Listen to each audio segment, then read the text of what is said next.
Welcome to the Fear and Greed Business Interview. I'm Sean Aylmer. Artificial intelligence isn't just coming, it's here. And we're starting to get a clearer picture of how it's going to affect the workforce, the jobs it will make easier and the ones it may replace altogether. GSFM fund manager partner Epoch has released a white paper exploring the impact on labour markets and, as a result, the economic impact and the implications for investors. Remember, this is general information only and you should seek professional advice before making any investment decisions. Dr. Kevin Hebner is Global Investment Strategist at Epoch Investment Partners. He joins me from New York. Kevin, welcome to Fear and Greed. Hey, Sean, how are you doing? Well, thank you. Look, the white paper describes AI as the fourth wave of digital technology after the PC, internet, and mobile phones. Are we ready for it? Well, I don't know if it matters. We're ready for it. It's coming. Yeah, as you said, we are living in the age of AI. And, to use an American metaphor, we're in the first inning. This is just getting started, but it's going to be the key investment theme, certainly for this decade, maybe for the next couple of decades.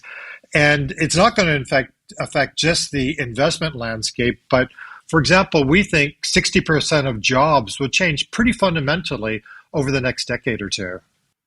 Okay, so let's talk about the jobs. What's interesting in the report is technology forever seems to have been going to change manual jobs. We're going to have robots doing all that, and to some extent, assembly lines and things like that have been mechanized.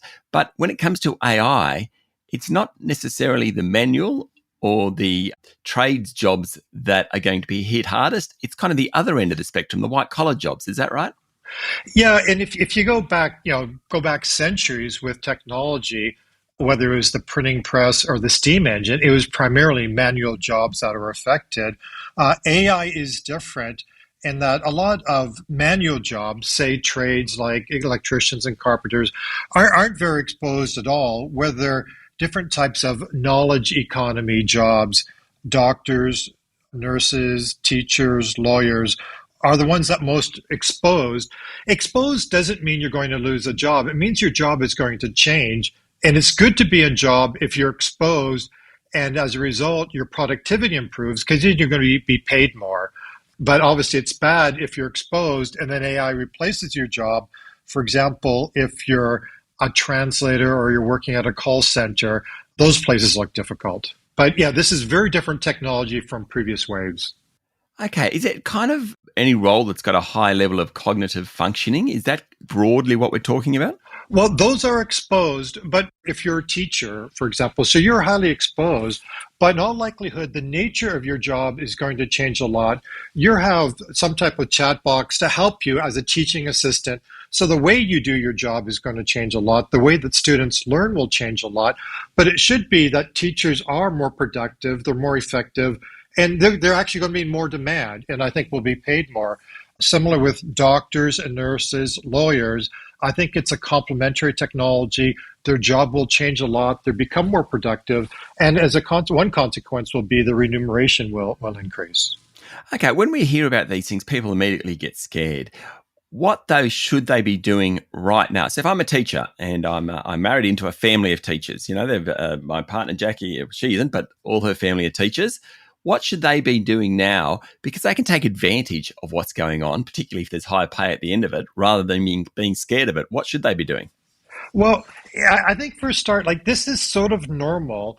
For example, 60% of the jobs today did not exist 80 years ago. So not that long. If you try to explain what you do for a living to your grandfather or grandmother, they're going to look at you and say, Sean, that's very nice. People pay you to do that? Because it's really out of the realm of their experience and how they were brought up. And that's true of 60% of jobs today. They didn't exist, not that long ago. And the pace is speeding up. And so we do have to think about it.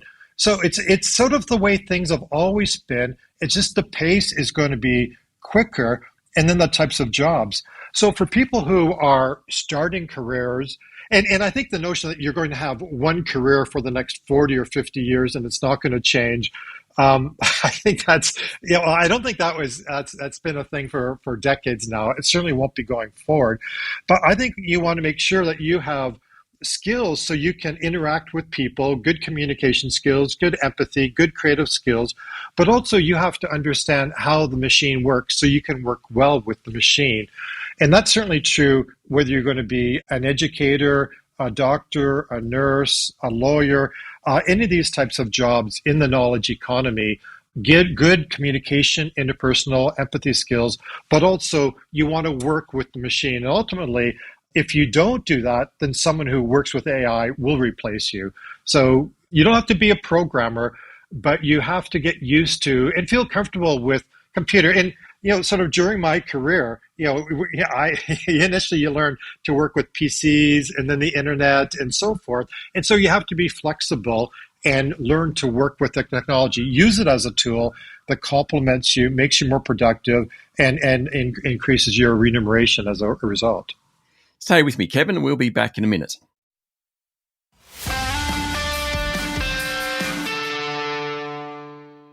My guest this morning is Dr. Kevin Hebner, Global Investment Strategist at Epoch Investment Partners. I do a couple of things, this podcast, but I also have a little writing agency. And what we have found, my partner and I, initially we looked at AI and thought, everyone's just going to use AI to write. In actual fact, this has been a boon for us because we can actually use AI and then overlay on top of the basic writing function that it has kind of our insight. And I often think that maybe there are people like me and others out there who actually AI is going to make life a lot easier. Yeah, and I think AI helps you if you're creating any type of content as a writer, as a coder, as a composer, as an artist. I think it can help you get up to what we call a mid-level, like sort of so-so level pretty quickly. But then the value add and the real creativity is by going from average to becoming excellent, and that's hard. So there will be more excellent content of all sorts, which is fantastic and wonderful. Unfortunately, there's also going to be a lot of really mediocre content out there. We've already been flooded with that over the last 10, 20 years. That's going to get worse. And there are real concerns about deep fakes and privacy and surveillance and all these things as well.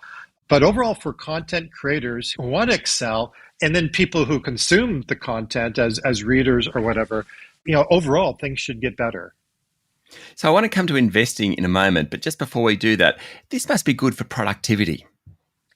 Yeah, and overall, the estimate is that productivity over the next, say, 15 years will increase, say by 15%. So roughly 1 percentage point a year once AI has started to diffuse across the economy, which probably moves the needle from, say, 2030.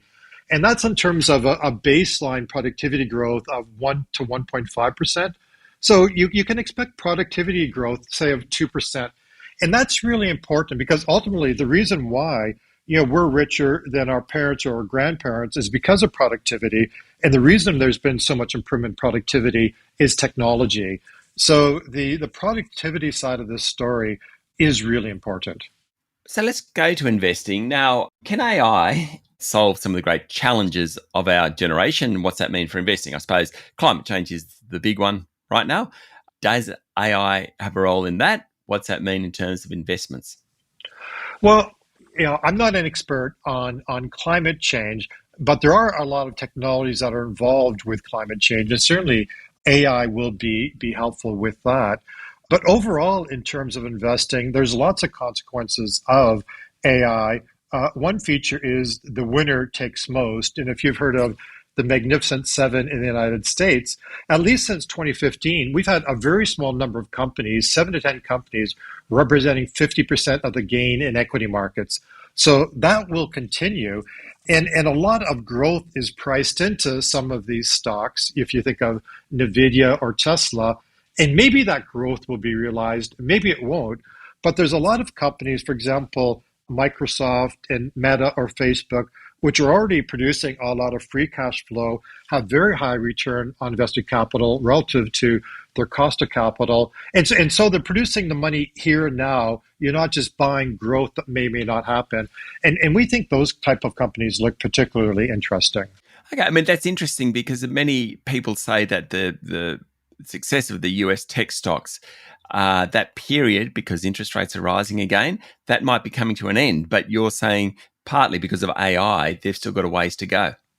Yeah, ultimately with digital technology, which we've been experiencing for the last 20 years, and then AI, which is one type of that, these companies have fantastically powerful business models. So they're capital light, so they don't have much plant and equipment, relatively small labor forces, huge economies of scale, and these fantastic network effects, if you think of Facebook and so forth.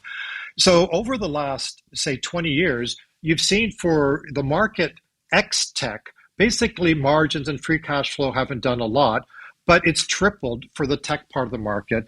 And I think AI continues that. And so there are opportunities for investors outside of tech because a lot of the companies using technology, AI, are not tech companies, but a lot of the gains will go to tech companies, the superstar companies, which get the bulk of these. And you can think of the platform companies like Microsoft, Google, Amazon, Facebook, and so forth, are well positioned, at least for the beginning of it. Ultimately, the next stage is when we get hundreds and hundreds of apps based on these platforms, different types of AI and ChatGPT. And it's hard to know who those winners are going to be, but that is going to be the key theme, certainly for the next decade, and I would think beyond. Kevin, we're going to have to keep in touch. This is a great conversation. We haven't got any more time, but there's certainly plenty of opportunity out there over the next decade or so. Thank you very much for talking to Fear and Greed. Oh, thank you, Sean. It's great. That was Dr. Kevin Hebner, Global Investment Strategist at Epoch Investment Partners.